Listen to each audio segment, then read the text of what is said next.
அனைவருக்கும் வணக்கம். நான் படித்து ரசித்த கதையை நீங்களும் படித்து கேட்டு மகிழுங்கள். கதை பிடித்திருந்தால் அனைவருக்கும் பகிருங்கள். அம்மா, இதற்கு மேலும் என்னால என் பொண்டாட்டி கூட வாழ முடியாது. எல்லாமே அவ இஷ்டத்துக்கு தான் பண்ணணும்னு சொல்றா.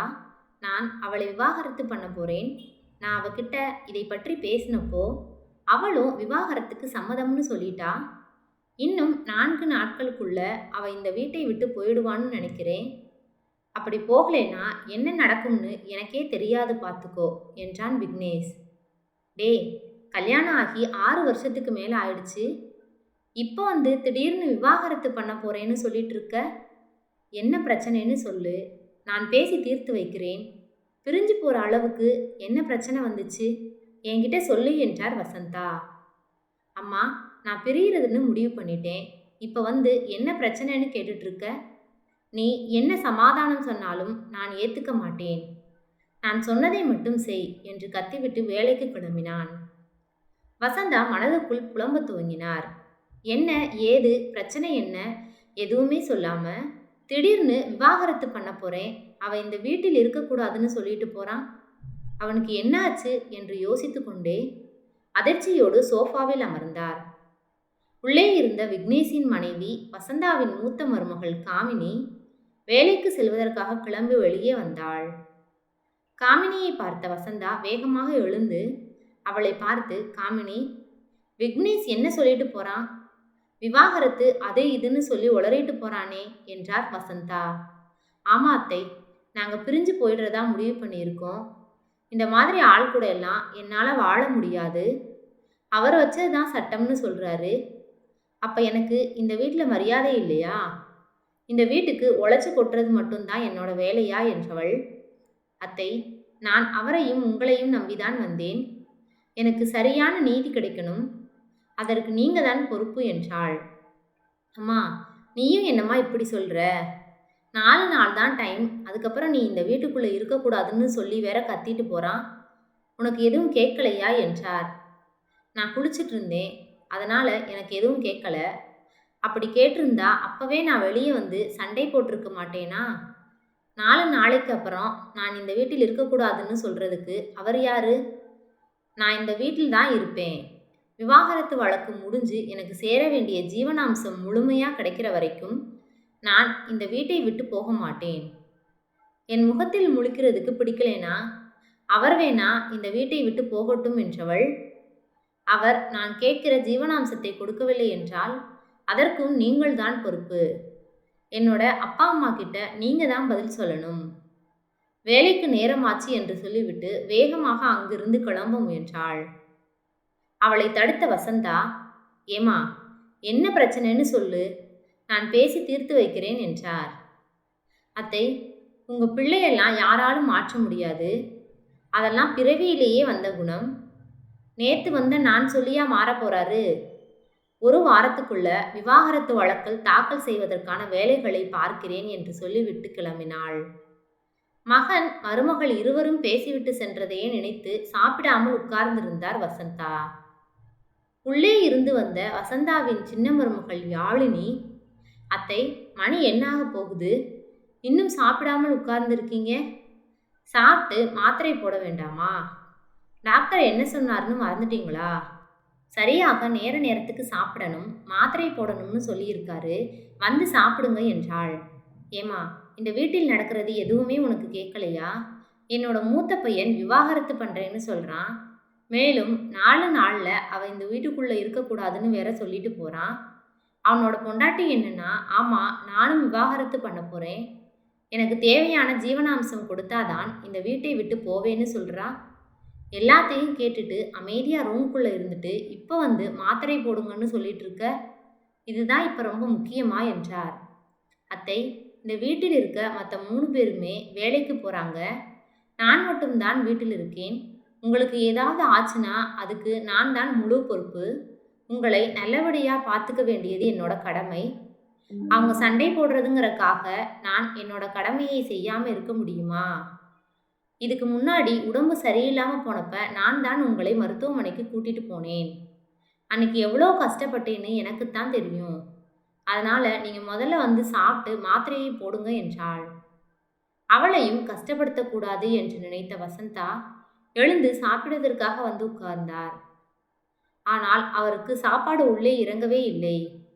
சின்ன மருமகளை பார்த்து, யாழினி, இந்த காமினி திருமணமாகி வரும்போதே வேலைக்கு போயிட்டு தான் இருந்தா. அதனால அதிகமாக என்கிட்ட எதுவும் பேசிக்கொள்வது கிடையாது. நீ தான் அவகிட்ட நல்லா பேசுறியே. நேரம் கிடைக்கும் போதெல்லாம் 2 பேரும் எவ்வளவு நேரம் பேசிட்டு இருக்கீங்க. இந்த காமினிக்கு என்ன ஆச்சு? விவாகரத்து பண்ற அளவுக்கு என்ன பிரச்சனைன்னு சொல்லு. அப்பதான் எனக்கு சாப்பாடு உள்ளே இறங்கும் என்றார் வசந்தா. என்னடா இது பெரிய வம்பா போச்சு என்று மனதுக்குள் நினைத்தவள், அத்தை, அது அவங்களோட தனிப்பட்ட பிரச்சனை. கணவன் மனைவி பிரச்சனைக்குள்ள நம்ம தலையிட்டு ஏதாவது சொன்னோம் அப்படின்னா நம்மளோட மரியாதை தான் கெட்டு போகும். அவங்க 2 பேரும் சண்டை போட்டுப்பாங்க, அப்புறம் 2 பேரும் சேர்ந்துக்கிடுவாங்க. ஆனால் நம்மளால தான் அவங்கக்கிட்ட சகஜமாக பேச முடியாமல் போயிடும். இந்த பிரச்சனையில் என்னை எதுவும் உள்ளே இழுத்து விடாதீங்க அத்தை என்றாள் யாழினி. யாழினி, நான் உன்னை இதில் கொண்டு வர மாட்டேன். எனக்கு என்ன பிரச்சனைன்னு மட்டும் சொல்லு. உனக்கு கண்டிப்பாக தெரிஞ்சிருக்கும் என்றார் வசந்தா. மேலும் காமினியோட வாழ்க்கை நல்லா இருக்கணும்னு உனக்கு எண்ணமே இல்லையா என்று கேட்டார். சற்று யோசித்த யாழினி, அத்தை, நான் சொல்கிறேன், ஆனால் நான் தான் உங்ககிட்ட சொன்னேன்னு நீங்கள் யார்கிட்டையும் சொல்லக்கூடாது என்றவள். உங்கள் பிள்ளையை பற்றி தான் உங்களுக்கே தெரியுமே. அவரோட நண்பர்கள் தெரிஞ்சவங்கன்னு யார் அவர்கிட்ட வந்து காசு கேட்டாலும் எடுத்து கொடுத்துடுவாரு. கொடுத்ததை திருப்பி வாங்கினா கூட பரவாயில்லை, அவங்களா கொடுக்குற வரைக்கும் இவர் கேட்கவும் மாட்டேங்கிறாரு. அதையே வசதியாக எடுத்துக்கிட்டு பணம் வாங்குறவங்க திருப்பி கொடுக்க மாட்டேங்கிறாங்க. காமினி அக்கா வேலைக்கு போய் சம்பாதிக்கிறாங்க. சம்பாதிக்கிற பணம் முழுவதையும் உங்களோட பிள்ளை வாங்கி வச்சுக்கிறாரு. காமினி அக்காவோ வீட்டில் என்ன சேமிப்பு இருக்குது, எதுக்கு எல்லாருக்கும் பணம் கொடுக்குறீங்க அப்படின்னு கேள்வி கேட்டா அதெல்லாம் நீ கேட்கக்கூடாதுன்னு சண்டை போடுறாரு. அவங்களுக்கு இருக்கிறது ஒரே ஒரு பெண் குழந்தை தான். அந்த குழந்தைக்கு ஏதாவது சேர்த்து வைக்க வேண்டாமா? இப்படி சம்பாதிக்கிறது எல்லாத்தையும் ஊருக்கே தாரை வார்த்து கொடுத்துட்டா அவங்க பிள்ளைக்கு அவங்க என்ன செய்வாங்க? இதை அக்கா கேட்டதுனால தான் பிரச்சனை. காமினி அக்கா என்ன கேட்காம யாருக்கும் பணம் கொடுக்கக்கூடாதுன்னு சொல்கிறாங்க. ஆனால் அவர் என்னோட இஷ்டம், இதை நீ சொல்லக்கூடாது, எதுவும் கேட்கவும் கூடாது. அப்படி கேட்டினா நீ இந்த வீட்லேயே இருக்கக்கூடாது, நான் உன்னை விவாகரத்து பண்ணிடுவேன் அப்படின்னு சத்தம் போட்டிருக்காரு. காமினி அக்காவும் நீங்கள் திருந்துற மாதிரி இல்லை, உங்கள் கூட என்னாலையும் வாழ முடியாது, அதனால் நானும் உங்களை விவாகரத்து செய்கிறேன் என்று பதிலுக்கு பதில் பேசிட்டாங்க. ரொம்ப நாளாக நடந்துக்கிட்டு இருந்த சண்டை அது இப்போது ரொம்ப அதிகமாகி இந்த அளவுக்கு போயிடுச்சு என்று சொல்லி முடித்தாள் யாழினி. ஆமாம், இந்த விக்னேஷ் யார் பணம் கேட்டாலும் கொடுத்துடுவான், ஏன் எதுக்குன்னு கூட கேட்க மாட்டான். சரி, ஒருத்தனுக்கு உதவி செய்வது பிரச்சனை இல்லை, அந்த பணத்தை திருப்பி வாங்கினால் தானே மற்றவர்களுக்கு அதை கொடுக்க முடியும். அதை கேட்கவும் மாட்டான், அவங்களும் கொடுக்க மாட்டாங்க. ஆனால் எப்படி தான் திரும்பவும் வந்து அவங்கிட்ட பணம் கேட்குறதுக்கு அவங்களுக்கு மனசு வருமோ? இவன் கையில் பணம் இருந்தாலே இப்படித்தான் செய்வான், கல்யாணத்துக்கு அப்புறம் கண்டிப்பாக மாறிடுவான்னு நினச்சேன் என்றார் வசந்தா. நீங்கள் சொல்கிறது சரிதான் அத்தை, கல்யாணத்துக்கு அப்புறம் நிறைய செலவு ஏற்படும். ஆனால் அது எல்லாம் சமாளிக்கிற மாதிரி காமினி அக்கா வேலைக்கு போயிட்டுருக்காங்க. அதனால் உங்கள் பிள்ளை பழையபடி கேட்குறவங்களுக்கெல்லாம் பணத்தை கொடுத்துட்ருக்காரு. காமினி அக்காவும் உங்ககிட்ட பணம் இருக்கிறதுனால தானே கொடுக்குறீங்க. வீட்டு நிர்வாகம் எல்லாத்தையும் நானே பார்த்துக்கிறேன், உங்கள் சம்பளத்தை என்கிட்ட கொடுங்கன்னு சொன்னால் அதெல்லாம் முடியாதுன்னு அதுக்கும் சண்டை போடுறாங்க என்றாள் யாழினி. சரி யாழினி, இந்த பிரச்சனையை எப்படி சமாளிக்கிறது? உனக்கு ஏதாவது ஐடியா தோணுதா என்று கேட்டார் வசந்தா. அத்தை, இந்த பிரச்சனைக்குள்ள என்னை இழுத்து விடாதீங்கன்னு ஏற்கனவே சொன்னேன். என்கிட்டயே எல்லாத்தையும் கேட்டுட்டு என்னையவே தீர்வு சொல்லுன்னு சொல்கிறீங்க. நான் ஏற்கனவே காமினி அக்கா கிட்ட பேசி பார்த்துட்டேன். அவங்க உன்னோட வேலையை மட்டும் பாருன்னு மூஞ்சில அடித்த மாதிரி சொல்லிட்டாங்க. எனக்கு எவ்வளவு சங்கடமாக இருந்துச்சுன்னு தெரியுமா? அதுக்கு தான் சொல்கிறேன், கணவன் மனைவி பிரச்சனையில் தலையிடக்கூடாது. கடைசியாக அவங்க ஒன்று சேர்ந்துக்குவாங்க, என்னை ஆள விடுங்க என்றாள் யாழினி. என்ன செய்வது என்று யோசித்து கொண்டே இருந்தார் வசந்தா. நாட்கள் ஓடியது. அவள் இருக்கும் அறைக்குள் நான் செல்ல மாட்டேன் என்று ஹாலில் வந்து தினமும் படுத்து கொண்டான் விக்னேஷ். 2 நாட்களுக்கு பிறகு விக்னேஷ், அம்மா, இன்னும் 2 நாள் தான் இருக்கு, அவ இந்த வீட்டில் இருக்கக்கூடாது என்றான். டேய், இது உன்னோட பிரச்சனை, நீயே பார்த்துக்கோ. நாங்கள் சொல்கிற எதையும் நீ கேட்க மாட்ட. பிரச்சனைனா மட்டும் என்கிட்ட வந்து சொல்லுவியா? நீ என்ன வேணாலும் பண்ணிக்கோ, எனக்கு தெரியாது என்று சொல்லிவிட்டு வேகமாக எழுந்து சமையல் அறைக்குள் சென்றார் வசந்தா. போங்க போங்க, உங்களுக்கு உங்க மகனை விட மருமக மேல தானே பாசம். அவ தானே உங்களுக்கு முக்கியம், நான் முக்கியம் இல்லை. அவ என்ன பாடுபடுத்துறான்னு உங்களுக்கு எப்படி தெரியும் என்று கத்தினான். சமையலறையிலிருந்து எட்டி பார்த்த வசந்தா, டேய், அவ என்ன பாடுபடுத்துறா சொல்லுடா, அதை சொன்னாத்தானே எனக்கு தெரியும். கேட்டாலும் சொல்ல மாட்டேங்கிற, எப்படி உன்னால சொல்ல முடியும்? தப்பு முழுக்க ஓ மேல இருக்கும்போது எப்படி சொல்லுவ என்றார். ஏமா, நீயும் அவளை மாதிரியே பேசிட்டு இருக்க என்று சொல்லி கொண்டிருக்கும் போதே உள்ளே இருந்து வேலைக்கு செல்வதற்காக கிளம்பி வெளியே வந்தாள் காமினி. மனைவி வருவதை பார்த்தவுடன் சற்று குரலை தாழ்த்தியவன், அம்மா, நான் வேலைக்கு போயிட்டு வரேன் என்று சொல்லிவிட்டு கிளம்பினான். காமினி அவனை முறைத்து பார்த்து கொண்டே நேராக மாமியாரிடம் சென்றாள். ஏத்த, பொம்பளை பிள்ளைய பெற்று வச்சிருக்கோம், ஏதாவது சேர்த்து வச்சிருக்கோமான்னு கேட்டால் அதெல்லாம் பின்னாடி பார்த்துக்கலாம்னு சொல்லிவிடுகிறார். யார் வந்து பணம் கேட்டாலும் உடனே கொடுத்து விடுகிறார். என்னுடைய சம்பளத்தையும் வாங்கி வைத்துக் கொள்கிறார். நான் என்னுடைய சம்பள பணத்தை கொடுக்க மாட்டேன் என்று சொன்னதற்கு தான் இவ்வளவு பெரிய பிரச்சனை என்றாள் காமினி. எனக்கு எல்லாம் தெரியுமா, யாழினி என்கிட்ட எல்லாத்தையும் சொல்லிட்டா. என்ன செய்யறதுன்னு தெரியாம நான் முழிச்சுக்கிட்டு இருக்கேன். எனக்கு நீதான் முக்கியம். நீ என்ன சொல்றியோ நான் அதை அப்படியே செய்கிறேன் என்றார். அத்தை, எனக்கு இவர்கிட்ட இருந்து விவாகரத்து வாங்கினா மட்டும் போதும். எனக்கு சேர வேண்டிய ஜீவனாம்சம் எனக்கு கிடைக்கணும் என்று சொல்லிவிட்டு வேகமாக கிளம்பினாள். தன்னுடைய அறையிலிருந்து வேகமாக வெளியே வந்த யாழினி, அத்தை, நான் தான் உங்ககிட்ட சொல்லக்கூடாதுன்னு சொல்லி வைத்திருந்தேன் அல்லவா? நான் தான் சொன்னேன்னு காமினி அக்கா கிட்ட சொல்றீங்க. அவங்க என்னை பற்றி என்ன நினைப்பாங்க என்றாள் யாழினி. இல்லைம்மா, தெரியாம சொல்லிட்டேன் என்றார் வசந்தா. அவரை முறைத்து பார்த்துவிட்டு மீண்டும் தன் அறைக்குள் சென்று கதவை சாத்தி கொண்டாள். காமினி விக்னேஷின் பிரச்சனையை பற்றி யோசித்து கொண்டிருந்த வசந்தாவிற்கு 2 நாட்களுக்கு பிறகு உடல்நிலை சரியில்லாமல் போனது. அன்றும் யாழினி மட்டுமே வீட்டில் இருந்தாள். வேகமாக வசந்தாவை ஆட்டோவில் ஏற்றி மருத்துவமனையில் கொண்டு போய் சேர்த்தாள். வெளியூர் சென்றிருக்கும் தன்னுடைய கணவருக்கும் காமினி அக்காவிற்கும் தகவல் தெரிவித்தாள். மேலும் விக்னேஷுக்கு ஃபோன் மூலம் தகவல் தெரிவித்தவள், உடனே பணம் கட்ட சொல்றாங்க என்றாள். எவ்வளவு பணம் கட்டணும் சொல்லுங்க, உடனே நான் ரெடி பண்ணி கொண்டு வந்துடுறேன் என்றான் விக்னேஷ். 1,00,000 ரூபாய் முதல்ல கட்டணுமா, அதுக்கப்புறம் ஆப்ரேஷனுக்கு தேவையான பணத்தை ஆப்ரேஷன் நடக்கிறதுக்கு முதல் நாள் கட்டணும்னு சொல்லியிருக்காங்க என்று சொல்லிவிட்டு ஃபோனை வைத்தாள் யாழினி. கண்ணை மூடிக்கொண்டு நிம்மதியாக படுத்திருந்தார் வசந்தா. பதறி அடித்து வேலையிலிருந்து கிளம்பி மருத்துவமனைக்கு வந்து சேர்ந்தாள் காமினி. யாழினியிடம் அனைத்தையும் விசாரித்துவிட்டு சோகமே வடிவாக மாமியாரின் அருகில் உட்கார்ந்திருந்தாள். சிறிது நேரத்தில் கண்முழித்தார் வசந்தா. யாழினியை பார்த்து லேசாக புன்னகைத்தார். அத்தை, என்னாச்சு? உடம்பு இப்ப எப்படி இருக்கு என்று கேட்டாள் காமினி. இப்ப பரவாயில்லம்மா, நம்ம ரெகுலரா பார்க்குற டாக்டர் தானே, அதனால நல்லபடியா பார்த்துக்குவாங்க என்றார். அன்று மாலை மருத்துவமனைக்கு வந்து சேர்ந்தான் விக்னேஷ். யாழினி அவனை பார்த்தவுடன் பணத்தை கட்டிட்டீங்களா என்று கேட்டாள். இல்லை என்று தலையாட்டியவன், என்கிட்ட இப்போதைக்கு அவ்வளவு பணம் இல்லை. காமினி கிட்ட பணம் ஏதாவது இருக்கான்னு கேட்டு சொல்லு. நான் அவகிட்ட போய் பேசினா சண்டைதான் வரும் என்றான்.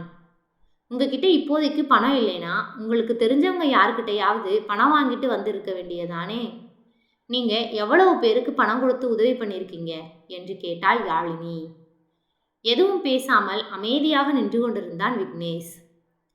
தொடர்ந்து பேசிய யாழினி, கொடுத்த பணத்தையாவது திருப்பி கொடுங்கன்னு கேட்டு வாங்கிட்டு வந்திருக்கலாமே. அப்படி வாங்கினாலே 1,00,000 ரூபாய்க்கு மேலே ஈஸியாக வந்திருக்கும். ஆப்ரேஷனுக்கு தேவையான பணத்தை அப்புறமா எப்படியாவது ரெடி பண்ணிக்கலாம் என்றாள் யாழினி. இல்லை, நான் எல்லார்கிட்டையும் கேட்டு பார்த்துட்டேன், இப்போதைக்கு பணம் இல்லைன்னு சொல்லிட்டாங்க என்றான் விக்னேஷ். இப்போ என்ன பண்ணுறது? என்னோட கணவரும் வெளியூரில் இருக்காரு. அவர் லீவு போட்டு வர்றதுக்கு 2 நாள் ஆகிவிடும். அவர்கிட்ட பணம் இருக்கான்னு நான் ஏற்கனவே கேட்டு பார்த்துட்டேன். அன்னை அதெல்லாம் சமாளித்து விடும் என்று சொல்லிவிட்டார் என்றாள் யாழினி. காமினி கிட்ட கண்டிப்பாக பணம் இருக்கும், நீ போய் கேளு. நான் கேட்டா ஏதாவது சண்டை வந்தாலும் வந்துடும் என்றான் விக்னேஷ். யாழினி சென்று காமினியிடம் கேட்டுவிட்டு வந்தாள். காமினி என்ன சொன்னாள் என்று கேட்டான் விக்னேஷ். அவங்ககிட்டேயும் பணம் எதுவும் இல்லையாம் என்று சொல்லிவிட்டு அமைதியாக நின்று கொண்டிருந்தாள் யாழினி. என்ன செய்வது என்றே தெரியாமல் கையை பிசைந்து கொண்டு நின்று கொண்டிருந்த விக்னேஷை பார்த்த யாழினி, சரி, அதை அப்புறம் பார்த்துக்கலாம், முதல்ல போய் உங்க அம்மாவை பாருங்க என்றாள். அம்மா இருக்கக்கூடிய அறையை நோக்கி சென்றான். காமினி அறைக்கு வெளியே வந்து நின்று கொண்டிருந்தாள். உள்ளே சென்ற விக்னேஷ் அம்மாவை பார்த்து கண்ணீரோடு அருகில் உட்கார்ந்தான். எதுக்கு இப்ப கண் கலங்குற? எனக்கு ஒன்றும் இல்லை, 2 நாள்ல நான் வீட்டுக்கு வந்துடுவேன் என்றார் வசந்தா. பதில் எதுவும் சொல்லாமல் விக்னேஷ் அமைதியாக உட்கார்ந்திருந்தான். தம்பி, என்ன ஆச்சு என்று கேட்டார் வசந்தா. இல்லைம்மா, நான் கேட்ட இடத்துல எங்கேயுமே பணம் கிடைக்கல என்றான் விக்னேஷ். தம்பி, வாழ்க்கையில் யதார்த்தத்தை நீ புரிஞ்சுக்கணும். பணம் இந்த உலகத்தில் ரொம்ப பெரிய விஷயம். பணம் இல்லைன்னா இந்த உலகத்தில் யாரையுமே மனுஷனா கூட மதிக்க மாட்டாங்க. அவசர தேவைக்கு கூட நம்மக்கிட்ட பணம் இல்லாமல் மற்றவங்களுக்கு கொடுத்துட்ட. இப்போ 1 ரூபாய் உன்னால் யாருக்கிட்டையாவது வாங்க முடிந்ததா? வீட்டில் இருக்கிறவங்க சொல்கிறதையும் கேட்கணும். நீ கையில் பணம் இருந்தால் கொடுக்கத்தான் செய்வ. அதனால் நிர்வாகம் முழுவதையும் உன்னோட பொண்டாட்டிக்கிட்ட கொடுத்துட்டு நீ பேசாமல் இருந்தா இந்த குடும்பத்துக்கு நல்லது, அது உனக்கும் நல்லது என்றார் வசந்தா. நீங்கள் சொல்கிறதும் சரிதாம்மா. தேவையில்லாமல் இதுக்காக அவகிட்ட சண்டை வேற போட்டுட்டேன். தம்பி, அவள் என்ன பண்ணுவா? பெண் குழந்தையை பெற்று வச்சிருக்கா. திருமணமாகி இத்தனை வருடத்தில் வீட்டில் எந்த சேமிப்பும் இல்லாமல் இருந்தால் யாராயிருந்தாலும் கோவப்படத்தான் செய்வாங்க. நான் அவகிட்ட பேசி சரி பண்ணுறேன் என்றார் வசந்தா. சரிம்மா, இப்போ ஆப்ரேஷன் செலவுக்கு என்ன பண்ணுறது என்று கேட்டான் விக்னேஷ். தம்பி, ஆப்ரேஷன் எல்லாம் ஒன்றும் வேண்டாம். எப்பவும் போல செக்கப் பண்ணி டாக்டர் மருந்து மாத்திரையெல்லாம் கொடுத்துட்டாரு, அதுவே போதும் என்றார் வசந்தா. இல்லைம்மா, யாழினி ஆப்ரேஷன் பண்ணியே ஆகணும்னு டாக்டர் சொன்னாங்கன்னு தான் என்கிட்ட சொன்னா என்றான். நான் தாண்டா அப்படி சொல்ல சொன்னேன். அப்பதானே இந்த உலகத்தோட யதார்த்தத்தை நீ புரிஞ்சுக்க முடியும் என்றார். மேலும் இது எப்பவும் போல ரெகுலராக நான் வரக்கூடிய செக்கப் தான். கூடுதலாக ஒரு ரூம் வாங்கி படுத்திருக்கேன். எனக்கு ஒன்றும் இல்லை. எப்போ வேணாலும் நாம் இங்கே இருந்து போகலாம் என்றார் வசந்தா. சற்று யோசித்த விக்னேஷ், ஒருவேளை நான் பணத்தை வாங்கிட்டு வந்திருந்தா என்னம்மா செஞ்சிருப்பீங்க என்று கேட்டான். அதுக்கெல்லாம் வாய்ப்பே இல்லை தம்பி. கொஞ்சம் பணம் வேணா ஏற்பாடு பண்ணியிருக்க முடியும். இவ்வளவு பெரிய தொகையை எப்படி ஏற்பாடு பண்ண முடியும்? கஷ்டம்னு போய் யார்கிட்டையாவது பணம் கேட்டு பார்த்தாதான் தெரியும் நம்மளோட மதிப்பு மரியாதை எல்லாமே. இப்போ உனக்கு எல்லாம் புரிஞ்சிருக்குன்னு நினைக்கிறேன். ஒழுங்கா போய் வாழ்றதுக்கான வழியை பாரு என்றார். மருத்துவமனையிலிருந்து கிளம்பி அனைவரும் வீட்டுக்கு வந்து சேர்ந்தனர். வசந்தா யாழினியிடம் வந்து, என்னை எதிலும் இழுத்து விடாதீர்கள் என்று சொல்லிவிட்டு அனைத்தையும் கச்சிதமாக முடித்து விட்டாய், ரொம்ப நன்றிம்மா என்று சொன்னார். அத்தை, இந்த குடும்பத்தின் மீது எனக்கும் அக்கறை இருக்கிறது. நன்றி சொல்லி இந்த குடும்பத்திலிருந்து என்னை விலக்கி வைக்காதீர்கள் என்று சொன்னாள். வசந்தா மகிழ்ச்சியில் யாழினியை இறுக கட்டிக்கொண்டார். காமினியிடம் சென்று பேசிய விக்னேஷ் தன்னுடைய தவறிற்காக மனம் வருந்தினான். அவளும் தன்னுடைய முடிவிலிருந்து பின்வாங்கினாள். கணவனோடு சேர்ந்து வாழ்வது என்று முடிவெடுத்தாள். வீட்டில் அன்பான சூழல் நிலவியது. அனைவரும் மகிழ்ச்சியாக இருந்தனர். நன்றி. கதை பிடித்திருந்தால் லைக் பண்ணுங்க, ஷேர் பண்ணுங்க, சப்ஸ்கிரைப் பண்ணுங்க. உங்களுடைய கருத்துக்களை கமெண்ட் பாக்ஸில் தெரிவிக்கவும். தங்கள் ஆதரவிற்கு நன்றி.